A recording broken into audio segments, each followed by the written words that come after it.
اور خوش نصیب ہیں وہ لوگ جنہوں نے اپنی استطاعت کے مطابق اس رمضان المبارک کی قدر کی،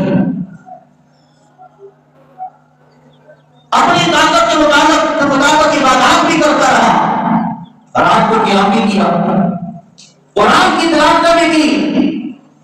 سحری اور افطاریاں بھی دی، صدقے اور خیرات بھی دیے، پوری لگن کے ساتھ، اپنی استطاعت کے ساتھ۔ تو اللہ فرماتے ہیں اس کی طاقت کے مطابق اس نے جو عبادت کی ہے، اپنی رحمت کے ساتھ اسے تمام رمضان مبارک کے مہینے کا ثواب نظر عطا فرماتا ہے۔ کیونکہ رمضان المبارک کے مہینے کی خاصیت ہے کہ عمل قلیل اجر کثیر، آپ اس میں عبادت تھوڑا کرتے ہیں، اللہ کی طرف سے اجر زیادہ ملتا ہے۔ یہ اعجاز ہے، کیونکہ رمضان را میم ضاد الف اور نون سے بنا ہے، یہ 5 لفظ ہے۔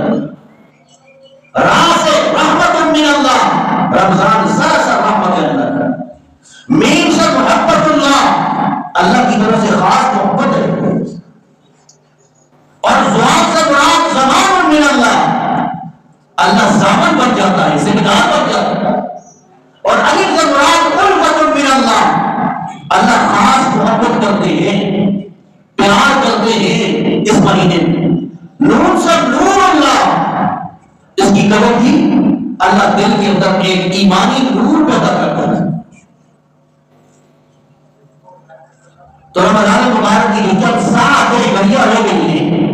ایام رہ گئی ہیں، اللہ اس کی قدر کرنے کی ہمیں